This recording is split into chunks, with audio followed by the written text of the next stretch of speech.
into the Trajectory podcast. Today is our, how many times have we done this now? Sam, what is it? 5? Fifth one. That's a whole hand, guys. So thank you for showing up. There's a bunch of people that are not watching. So next time, okay, forget you because you guys are the important ones, right? Not anyway.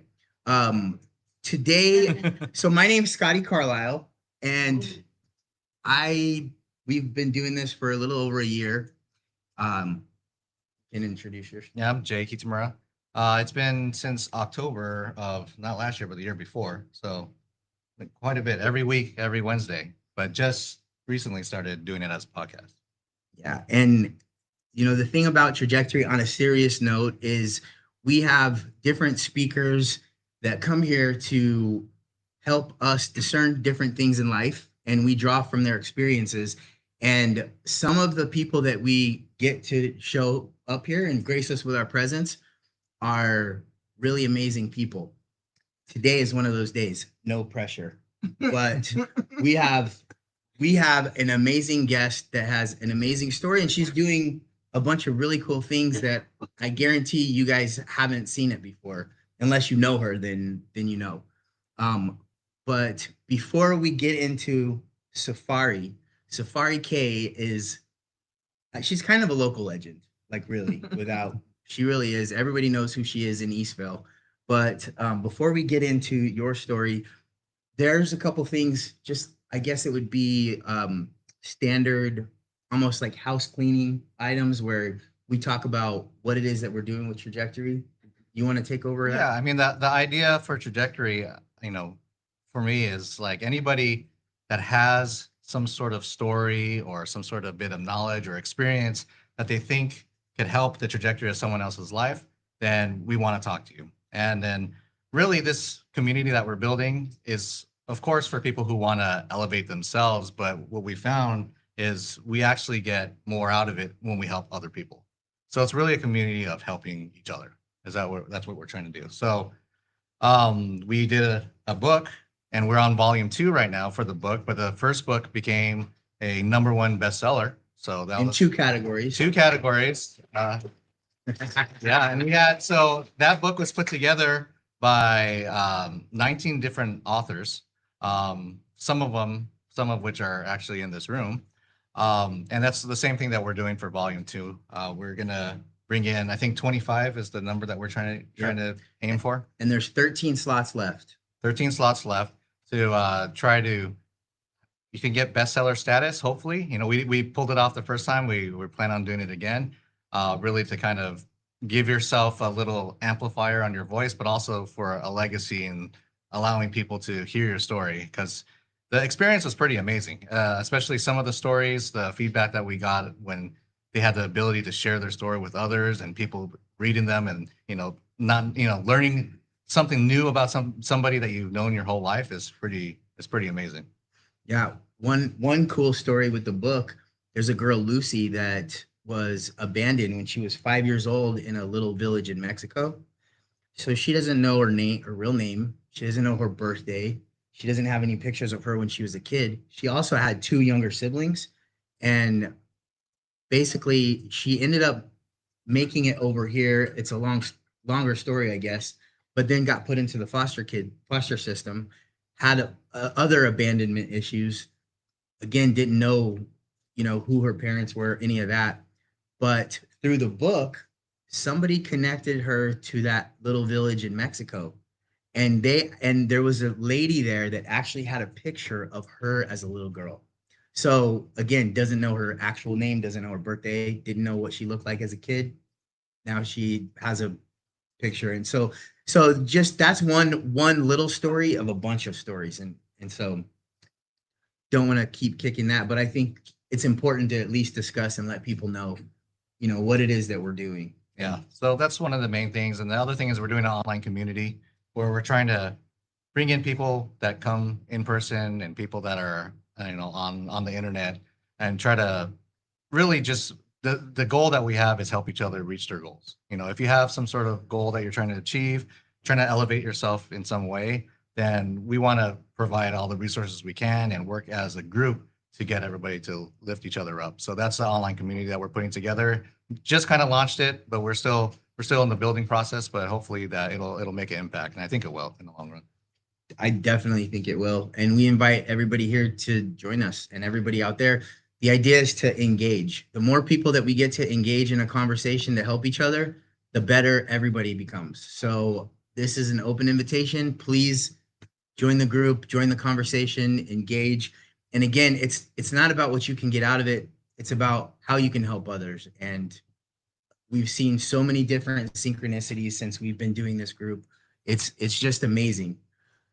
So is there anything else, or is that pretty much covers it? That's Right? pretty much it. Yeah, I guess. Because I want to get, Yeah, I yeah. want to start, like, Yeah, this yeah, is the yeah. important thing. Maybe we should have gone to talk to her first. Yeah. Because she's just sitting there very quietly. And I'm listening, yeah. because I think what you're doing is amazing. You know, I met you at the Eastvale Chamber and you were talking about what you did. And I met you at one of the events, and I said I was going to come speak, but thank you thank you for asking me today.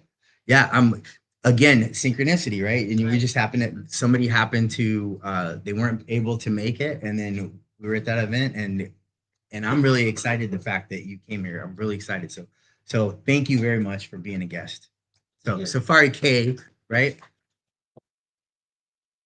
So I guess I want to let you explain what you do, because I think what you do is so unique and original that I is that awkward when there's quiet?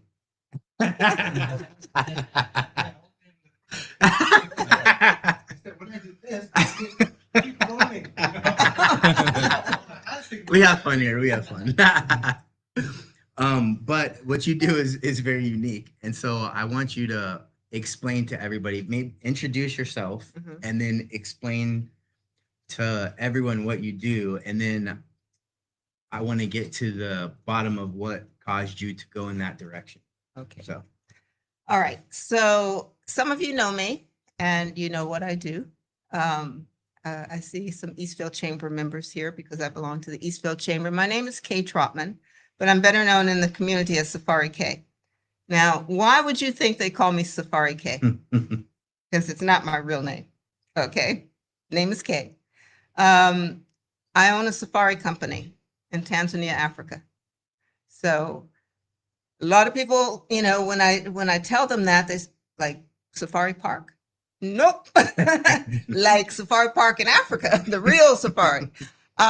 So I've been in business since 2006 was my first trip to Tanzania. Not my first trip to Africa, but my first trip to Tanzania, which is where the Serengeti is, and this is where I do my safaris. I have 2 vehicles that I own outright, and I have 3 drivers that are available to me that do my safaris, and I escort so far in those 20 years, I have escorted every single safari. And I've probably escorted more than 75 of them, probably been there 100 times. And I think the most that people want to know is how in the world did this lady from Chicago that ended up in California and now ended up in Africa? How did that happen? And that's the story. okay, so has anybody here been to Africa? Wow. You've been there? Where Yeah. to? Gabon. Okay. Lowland gorillas. Okay. Did you go for a visit or? Oh, for there? Okay, I was going to say you had to probably have a job there because there's not a lot of infrastructure in Gabon. I have not been, but I know that. So good for you. Gabon is in West Africa, not exactly the area that I work in, which is East Africa. There's 54 countries in Africa. And just like the United States, Africa is 3 times bigger than the United States. So that's how big it is. And of the 54 countries, I can't tell you that I've been to 40 of them or 30 of them, but I've been to 13 of the safari destinations and of course, Tanzania. So how did I get started? That's what you want Yes. to know, right? Well, okay, why Tanzania? Well, okay, so let me tell you a little bit first, and then I'll tell Yes, you why yes. Tanzania. So, I worked for Los Angeles County for, should I say, 38 years? And 38 years as HR director. And it was a great job, great pay. Everything was good about the job. But there came a time that I had some tragedies in my life, and I lost my mom. You know, we all lose our parents, and that's understandable. But shortly after my mom passed away, which was devastating to me because I was just buying a house and she was going to move in, and she suddenly passed away. But shortly after that, I was in an accident and I was incapacitated for about a year and a half. Someone broadsided me. I didn't have the use of my legs or my arms or pretty much anything. And life was very, very challenging at the time. And I didn't really think when you're not well, you don't think that you're going to come through it. So I didn't think I was going to get through it. I thought I was going to be crippled the rest of my life and I would have to deal with that. But as God had another plan for me, I got I recovered, and I was, after being off of work for about a year and a half, I returned to work. My brothers, I had three brothers. They took care of me while I was not working because I couldn't do anything. Shortly after, and I was still recovering from, the accident. So I really couldn't do anything. I had to sleep downstairs. I couldn't walk up the stairs. It's just a lot of things were going on off work. My brother from San Francisco came to take care of me. When he left, my other brother from Malibu came to take care of me, and then my brother from Lake Elsinore. So for a year and a half, they gave up part of their life to help take care of me. When I got back to work, um, this is the hard part. So Yeah. Yeah. my youngest brother passed away, just fell over and died. And so it knocked me for a loop because here I can't, I'm not well. I can't move. I can't do anything. And so I went back off of work again and I was depressed. I was literally, I've never been depressed in my life, but I was depressed. And so I had to pick myself up and try to move on. So eventually I went back to work. Within a month after I went back to work, I got a call from someone at 9 o'clock at night. He said, okay, you don't know me, but I'm a friend of your brother's. I'm really sorry to tell you this, but your brother died. This was my second brother, not the one that just had passed away. So this was maybe 2 months later. And I just, I went into shock, I think. I actually, that night, I thought I was having a heart attack. And my neighbor, I called my neighbor and she called 911 and I went to the hospital. But I found out I was going to live. But I was even more depressed then. And still keep in mind, I was still recovering from the accident that I was in. So I couldn't drive, I couldn't do a lot of things. And I was depressed, simply depressed. Shortly after that, I had to figure out life again without my brothers. We all kind of live with the idea that our parents are going to pass because they're already older, but you don't live with the idea that you're going to lose siblings. I know a lot of people lose people, but I wasn't prepared for it. I wasn't prepared for it maybe because I was not able to take care of myself. Maybe I wasn't prepared for it because my brothers and I had made plans for the rest of our life. Um, then a couple of years later, my third brother had a heart attack. He did not die. He is alive today with a pacemaker.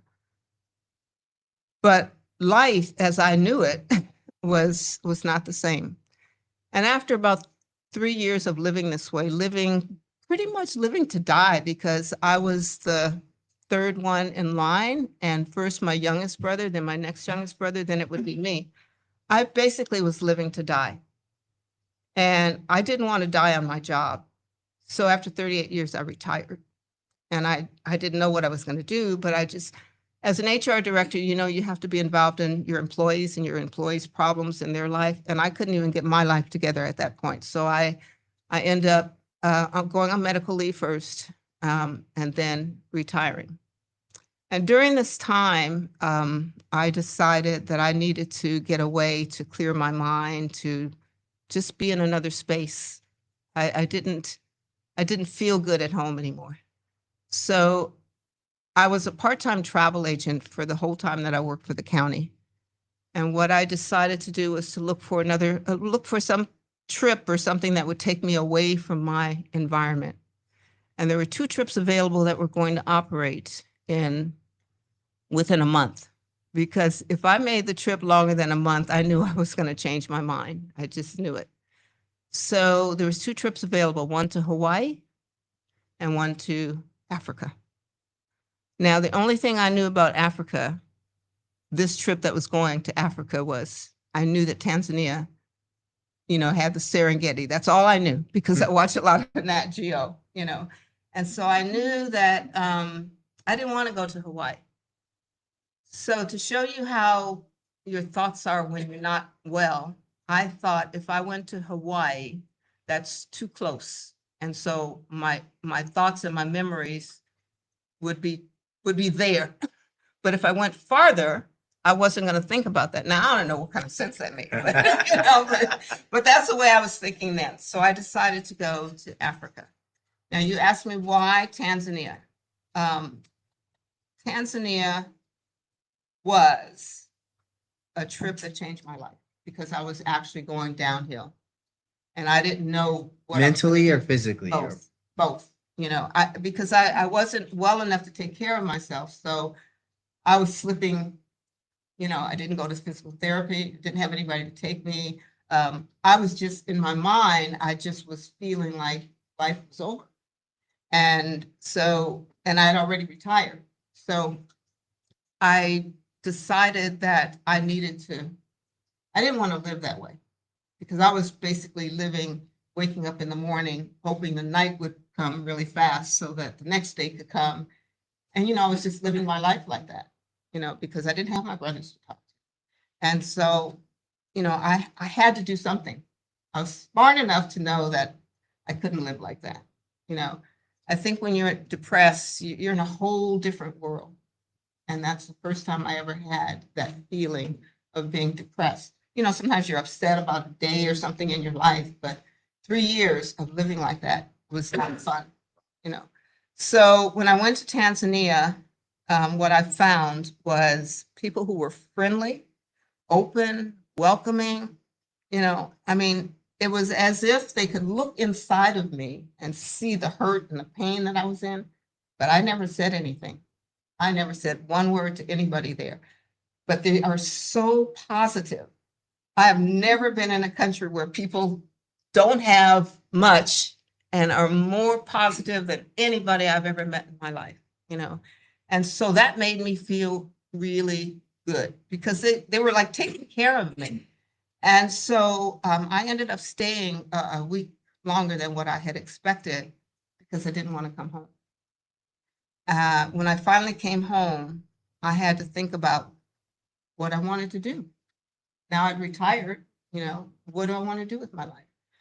And being a travel agent, I knew that I'd do something in travel, but I didn't really know exactly what. So the first thing I did was I booked a trip to South Africa because I wanted to see what the difference was in South Africa and all of the southern countries in Africa, Zimbabwe, Zambia, Botswana, Namibia, all of them. And I took a trip. I spent 2 years traveling around Africa because I really needed to know what the difference was in those countries as opposed to Tanzania. And so I found out. And what kept me going back is the people. The people.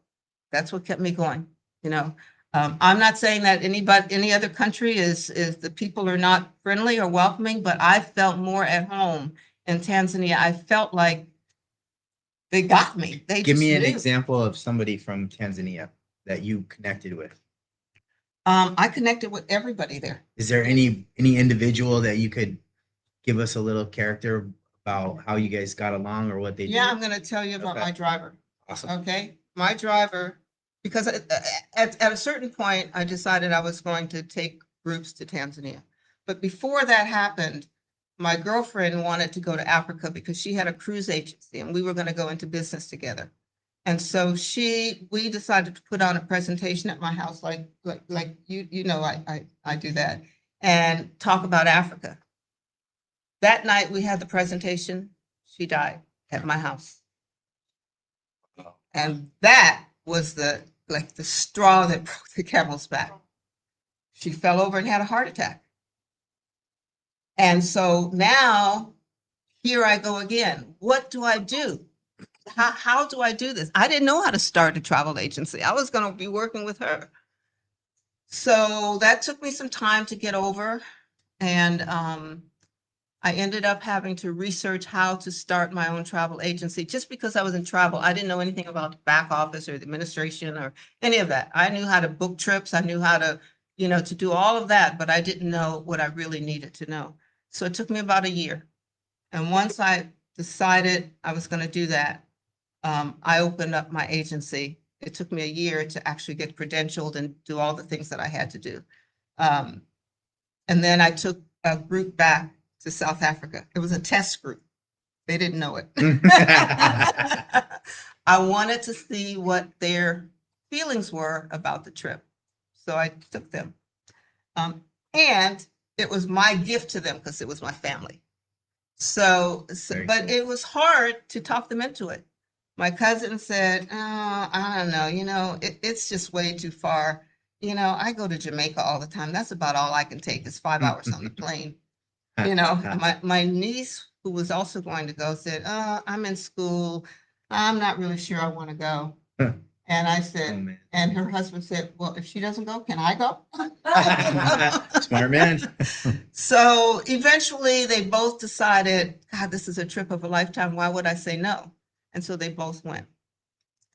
I had met, not at that time, but at a period of time, I was kind of I wasn't looking to do a business myself. I was looking at who I could work with. And so I started working with another company. For 2 years, I had a driver. And I didn't really like the way the company operated, but I didn't know anybody else. So I used him for 2 years. And he took me on safari. He took all my guests. I was booking groups and he took all of them.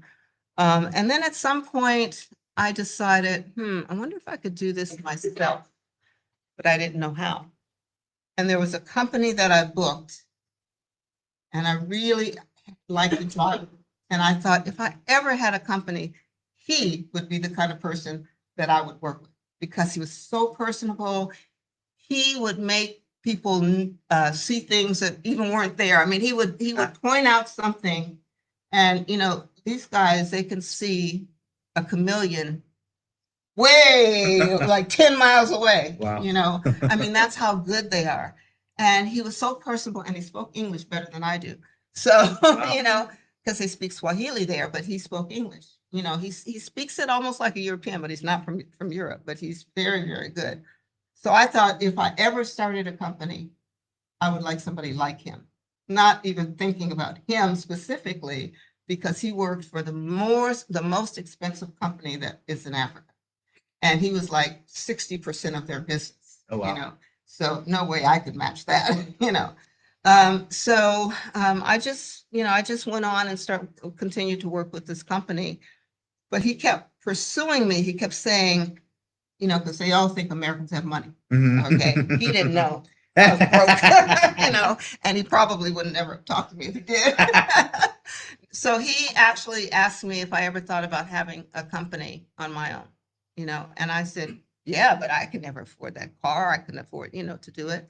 And then he actually explained to me how I could do it, without putting out $100,000 for a new car, So he explained that to me, and he was one of the local Africans. He had a farm. He has a family. He has 4 kids, and he would be working like maybe 10 months out of the year, and then they'd be off for 2 months, and he'd go farm, and then he'd come back to work. And I think he was getting a little tired of that, and he asked me if what was my thoughts about starting a business. And of course, I'd never started a business, so I had no idea. And Africa is a male-dominated society, you know. And how in the hell did I think, oh, No, that's how did I think I was going to come to Africa, me, an American, and then, ingratiate myself to the people of Africa, the men in Africa who run the businesses, because at that time, there were no women really running the business that I saw. And so I had to think about that as well. And because I didn't really want to work with someone who was going to tell me what to do. I mean, I'm pretty strong that way. I might have not have been strong when I was sick, but I was pretty strong in getting my idea across. And I told him I wasn't sure that I could work in Africa, because that I could work with somebody in Africa, because I wasn't used to somebody telling me what to do. And I fair think enough. he was less than accommodating, really, let me say. But he was the kind of person that was open to new ideas. And at first he thought I was very mean because I would say, no, I don't want to do it that way. I want to do it this way, And he would say, why? And I said, because that's what Americans want, And you've taken Americans on safari, but you've also taken other nationalities, and they operate differently. And he said, well, I like Americans. I like Americans. I have fun with Americans. And I said, well, you're going to have fun with my group too. If we work together, you're going to have a lot of fun. I said, but you have to be part of the safari family, not just a driver, because there are hundreds of companies in Africa where they're just drivers. Now, he's a wildlife safari expert, so he knows everything about Tanzania and everything about any animal, any bird, or any grass that you see in Africa. Wow. So right away, we developed a friendship, and he realized that I wasn't mean, that I really just knew what I wanted. And what I wanted was not going to be what he was doing for the last 20 years with his company. It was going to be something different. We're going to make it more personal. We're going to make it more customized, And so he showed me how I could navigate getting the car, which I got. And then we decided to upgrade the car, So it was a 4-seater. We had it stretched to a 6-seater. Oh, wow. And we put in all the things that I wanted, cup holders, everything, in there. And he said, oh, wow. Fancy. Yeah. But I have gotten my money's worth on that car for the last 20 years, And we've continued to upgrade the car when we can. The car, when we got it, only had, I think, 4,000 kilometers on it. And so it was pretty much a new car. He told me that you can't buy a car that's been used on safari. You have to buy a car that's been used for transportation. So we bought a Red Cross car, so it didn't have a lot of miles on it. And so from that day forward, we agreed that we would work together. I would bring all my groups, and I would be accompanying the groups, and he would be the principal driver. And 2 days later, at least 20 people called me and asked me for a job. They wanted to be the driver. They heard it through the grapevine. Yeah, they wanted to be the driver, including the first driver I had when I worked for 2 years with that company. But he really didn't speak English well, and I couldn't even consider that, So that was 20 years ago, and he's still with me today, and he still makes the safari. Oh, wow. He makes the safari. He's so good that everybody I take would feel comfortable going back without me to be with him. Because he connected. Yes. And everybody knows him. And now everybody knows me. And we have a good relationship. His son is now driving for me. His son is 26 years old. He's been out of school for maybe 5 years. And so he's driving for me as my second driver. And then I have a female driver also that works with me.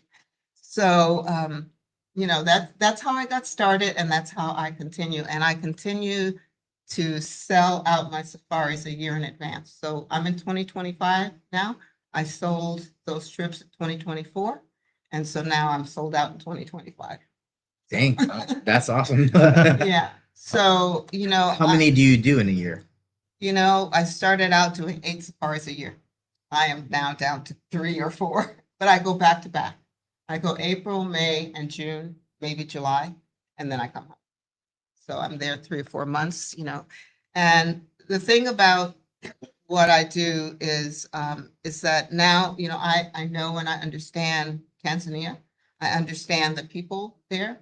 I've met a lot of friends there. I have a place to stay when I'm there. So it's like a second home to me now. And I really enjoy going, but I don't want to go again for 8 months in a row. I can't do that anymore. How long is Um, the plane ride? I describe it as 5 movies Okay. and five more. Oh, dang. Each movie being 2 hours, right? Wow. Yeah, so it's a 20-hour trip. Oh, geez. 10 hours on one plane, 10 hours on another plane, but it's a breeze, believe me. Because really people say that's a long trip, but then the next week they tell me they're going to China. It's the same different distance. China, Hong Kong, Australia, they're all the same. So, I'm gonna ask you. yeah. So your story is incredible. Like the stuff that you went through and the tragedy. For a lot of people, I don't know if they could get themselves out of that depression. It's hard. Yeah. It's So really hard. what do you think was the driving force? Because there's something obviously there. Because even just as an entrepreneur, there's a lot of struggle in starting your own business, let alone Yep. all the way Yeah. across on the other side of the planet, right? Yeah. So what do you think that is that made you have that strength to keep going and push yourself forward? Um, I think that I'm a strong person. I think that I knew in going through all this that I couldn't live like that. It was depressing living like that because you're just wishing the days away, you know. Um, and I didn't have anything else in my life. So I had to think about what I wanted to do.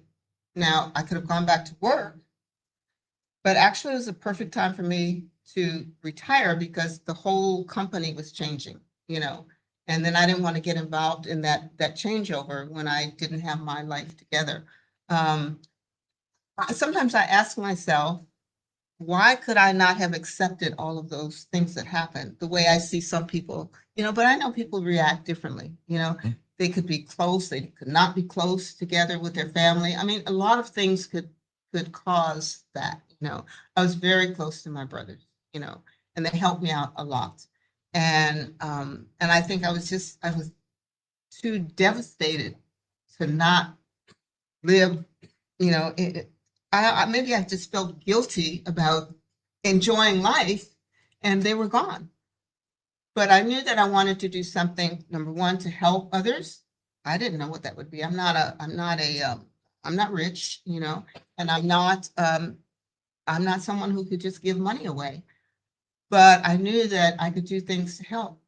I started a nonprofit over there at a children's home. Mm. It's run by a former Black Panther of the chapter of the Kansas City Black Panthers. Okay, that was 60 years ago. He lives in Tanzania. He's in exile, and he became my best. He didn't kill anybody. He's in exile because he's very vocal. And during the 60s, police just wanted to get them off the street, so he had to leave. So he left. He's in Tanzania. He's been in Tanzania for 60 years. So he runs a children's home there, 28 kids. Most of them now have gone through high school, which me and my company have helped support to get them through the education. I didn't know I wanted to do this, but when I went over there, I read about him in the Los Angeles Times, and I told my driver, we have to find him, because I had just told my driver, we need something else on this trip to make it special, more special. And so we found him. But back to your question, I'm not sure what in me, other than having the strength and the courage enough to know that I couldn't live like that. Maybe for some people, they could live like that. It's easy to live like that because it's easy to slide into a depression where you don't have to do anything. You just sit there and wait for the days to come and pass. And that wasn't me. That wasn't me. But I wasn't doing anything with my life. So I think it's really that I've always been the kind of person who wants to do something, who wants to always be busy, who wants to give and do with other people, and deal with other people. I wasn't just happy by myself laying in bed wishing the day away. I just wasn't that kind of person. So that's the only thing that I could tell you. So There are so many rabbit holes I could go down right now. Questions I have about the depression, questions I have about your siblings, and about those empty days when all you had is your thoughts to, to sit with. And I know that um, that's some deep stuff, and it's it's difficult. But I also know that there are a lot of people out there that are struggling with a very similar situation, and that's why, to me, it's so important that people that have struggled in some way come out and talk about it. And it's good for you because you're getting it off your chest. You're able, but you don't know how powerful that could be for somebody that is in the middle of it. So You're right. I yeah. don't. I didn't know. I had been writing a journal for those 20 years. I said I was going to write a book, right? I wrote that book last year and I had it published. And What's the book? it's called From Tragedy to Tanzania. you know. Exciting. So one of my networking friends, I sat and had lunch with her, and she said, "You need to tell the story. Somebody that you don't know or you do know may be going through something similar, and they want to talk to you or they want to hear your story about how you came out of it." I never really thought about it like that, until she told me that, there's people, and I know there's people out there, but I wasn't thinking about my story because I said to her, well, everybody's got a story. People have things happen in their life all the time and they rise above it. But I could not rise above it at that time. I could not, until I really gave it the thought about not wanting to live that way. So we're gonna be a hard stop at 8 o'clock. We got 5 minutes. Does anybody have any questions that they'd like to ask Safari? Sure. Obviously, only those who have read your book, thanks for getting me an autographed copy, would have any insight into your story. But those who meet you on a regular basis as a businesswoman have no idea what you've been through. So many more people need to hear your story. Hopefully, they'll hear it through this medium, maybe through your next book, through other opportunities. It's really insightful. It's really valuable. And your friend was absolutely right. You don't know who needs to hear your story and be able to relate to it and figure out, well, you overcame it and you're a successful businesswoman, so others can do it too. People have no idea how old you are, but you look a lot younger than. You got a little style. You look amazing. That's okay because I'm not ashamed to admit it now. I'm 80 years old. See, now everyone's shocked. Everyone's shocked, right? Hey. But you know what? What? Huh? Yeah. Well, thank you. I'm still operating, so age is a number, right? But That yeah, that in and of itself is inspiring. That in your late 70s you wrote a book that people want to read. So that's really something. thank you, Saul. Phenomenal. Awesome. I have a question that's off, so much of the story. I'm very curious, and probably for those that are listening, what consists of your safari? So if somebody was going to go on your safari, what could they expect to experience? Well, let me see, how do I put this? First of all, they're not going to have any expectations. Most of the people actually, believe it or not, have gone because they do know me and they feel comfortable because I'm traveling with them. So when they get to Africa, they're like, oh, I don't know exactly what they were expecting, and they're not sure either. But the first thing is people do think it's dangerous. There are lots of parts in Africa that are dangerous that I don't travel to. But in Tanzania, you could feel like you're at home. You're not going to be living in a shack. And yes, you might be in a tent, but it's the kind of tent you're going to want to be in, It's like, some of it is like 6-star, 7-star, everything is en suite, which means it has a bathroom and a shower inside. We're not going to any outhouse outside. They don't expect the animals to be right here, you know, and they're surprised because we don't get close to the animals. We might stop here and the animal might be way over there, but an animal always seems to come to you.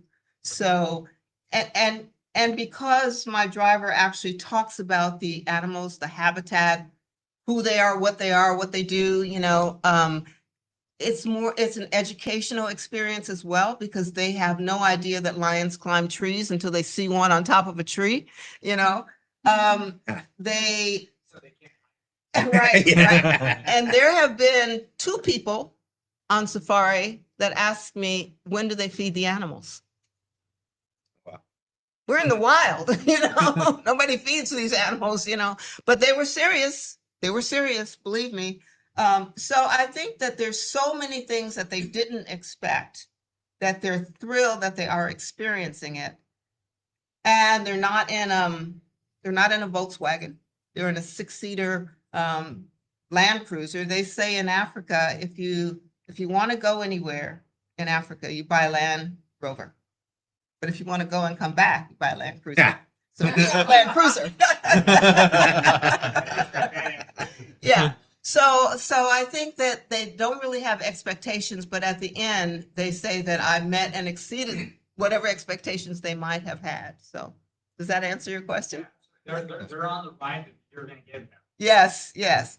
And it's an out of the box experience. It's a different experience. It's not like anything. It's not like walking on a tour. It's nothing like that, and so they don't really know what to expect. But I can tell you that, and excuse me, my eyes watering, but I'm not crying now. I have this problem here. But so I think that they are pleasantly surprised because everywhere they walk into, it's like, we're staying here, or, oh, look at that view, or, oh my God, there's elephants, that kind of thing. So they're really surprised that the first gentleman I took on safari said, I never expected to see a lion this close. He was like, right there, And so I think that they have no expectation, but what they see is more than what they would have expected if they did have any. Yeah, and how much would it normally cost? I have safaris for all different price ranges. I think the highest price range I've done, well, first of all, my mission when I started my business was, number one, to have a safari that most people who think they can't afford it can. That was my first mission. Because the first thing that everybody asks is that I can't afford $10,000, So I just did a safari for April this year, $58.75 minus the airfare. So you get your ticket and I gave a $1,200 credit. So the trip was $46, $4,600. So and it's a 7-day trip. I would do a 9 or 10-day or 11-day trip for somewhere in the neighborhood of 7,000 maybe. And for those people who want to come back, those are the ones who are going to pay $15,000 or $20,000 because now they know the value of Africa. They've been here, they've seen the properties. Now they maybe want to stay at a higher end property or something, and so they will pay more. And I usually don't advertise those prices because most Scare people, people away. yeah, will scare people away. So, but I want people to know that you really can afford it. Thank you. Okay, Safari, okay? Yes. Is it? Yeah. Okay. Hey, I'm Tony, and I'm the guy that spends 15 months in And Gabon. Libreville, Gabon. Yeah. And it was an experience, but one thing I did regret is that I didn't go on safari. I was 19 years Yeah. old, and I was just, What would you know about I was working at the Yeah. American Embassy. I was in Africa and Yeah. thrilled that blessed. Yeah. But you answered my question because I was wondering, where does the booking of your safari start? And you said once you get your airfare there, then it's from that point to whatever 7-10 days or whatever it is. Yeah, whatever it is. And and I actually lead you all the way. I give you a travel preparation book. I tell you everything you have to do. because I am not going to have anybody going on the trip that doesn't have all this done beforehand, you know, Right. so, you know, I talk to people over there. I talk to people who book online, who end up at the same place I'm staying after they've already stayed at two places that they did not like, you know. So I make sure that you have all this information before you go. There are some things that most travel agents don't know. I was one of those agents before I start booking Africa, and I can tell you that you are never going to get the information that you need to go on a trip. You know, maybe the tour company will give it to you, but there are some things that you have to know before you go, because otherwise you get over there and you'll be really, really upset that you didn't do something. And so to looking for that, would they try to find you, or could they go to a travel agent to look for a safari, or would it? be It's my specific? company. I am the agent, so I don't work with other travel agents. So I put everything together from beginning to end. It's a custom safari, so it's not cookie cutter. I don't have every May you go here, every, you know, I don't have that. Is that each or a couple What? that costs? It's per person, This per person? per person. $4,000, $5,000, $8,000, $10,000, you know. And $1 million. Yeah. I'm not there yet. All right, thank you. Yes, you're welcome. You do it, man. If you want to sign up, you have to sign up for 2026 now. Nice. Good problem. Give you enough time to save up. Yes, that's right. I give everybody a year. Usually all my trips are a year out so that people have time to pay. And, you know, it's my company, so I'm a little flexible with how you pay, as long as you have the final payment by the time that you need it, which is 90 days prior to travel. Always on the trip with everybody as well. So far I have been. And 2026, that might change, but we'll see. You know, depends upon the factor of the body, right? You know? Other things that work. Yeah, yeah. So, anything else? That's quite inspiring. Well, thank you very much. Thank you very much. I feel blessed to be able to do it. I've met a lot of friends, and believe me, let me just say this. Africa is a place that you want to go if you want to have this experience, because those animals are not going to be there for the rest of your life. In my lifetime, maybe they'll be there. In some of your lifetimes, I guarantee you they won't be like it is now. You know, it's China is coming over there. You know, they want the rhino horns, they want the elephant tusk, you know. So there's poaching, there's oil drilling, there's animal stealing, there's the Middle East coming in and doing all kinds of things. I'm telling you, you know, this is not my idea. You can look online and you can see all the things that are happening. You won't know exactly where or when or what, but I can tell you that it's happening. Wow. Yeah, it is a shame. It is a shame. So I want to be the one to take you while it's still there. So if you want to go, That sounds talk to me. that's reasonable too. You have a whole year to save up, even if it's okay, $7,000, which is probably your mid package or whatever, 7,000, and you have Yeah. a whole year to save up for that. I think a lot of people could do that. A lot of Put their people minds to have it. people on Social Yeah. Security, people on unemployment. You know, you'd be surprised. You know, if they want to go, they'll figure out a way. Well, it's a good thing you didn't go to Hawaii. I said that too. Totally. Yeah. Drop my drop. But I can show you pictures, and I always ask, so where do you think this picture is? And then I put Tanzania next to it. But actually, they're both Tanzania. You know, I mean, Tanzania has some beautiful beaches on the Indian Ocean in Zanzibar. Yeah.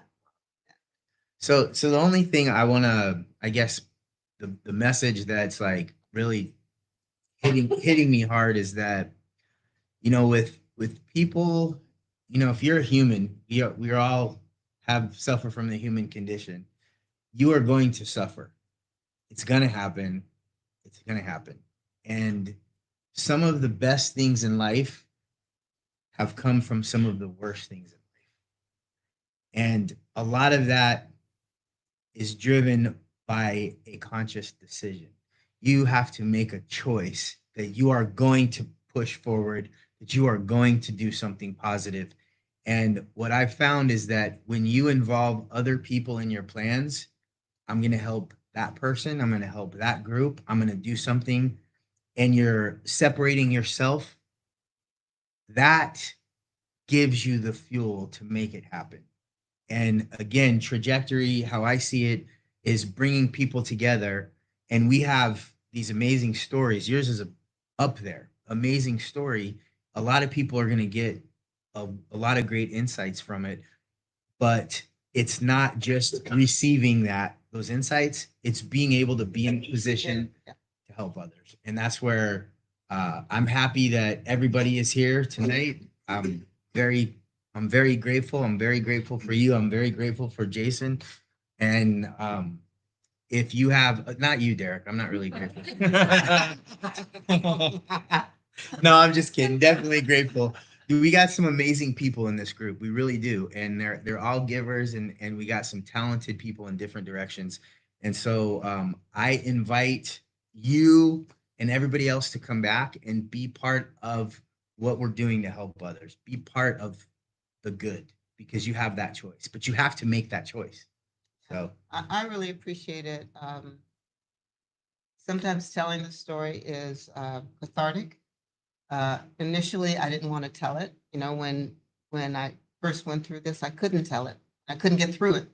And so at some point it became cathartic to talk about it, because you talk to other people and you talk about the things that are happening in their life, you know, and it's something that you have learned from, and you could tell others, you know, there is life on the other side, you know, because for so long I thought there wasn't, you know, but when I see somebody struggling with something, it feels good to be able to be that person to help them through whatever it is, whatever storm they're going through. I think we can end on that. Awesome. Thank you so much. Thank you. Thank you. Sure. I don't know. So meeting adjourned and whatever else. Voila, bam. El Benito. Oh, announcements? Do you have? Oh. And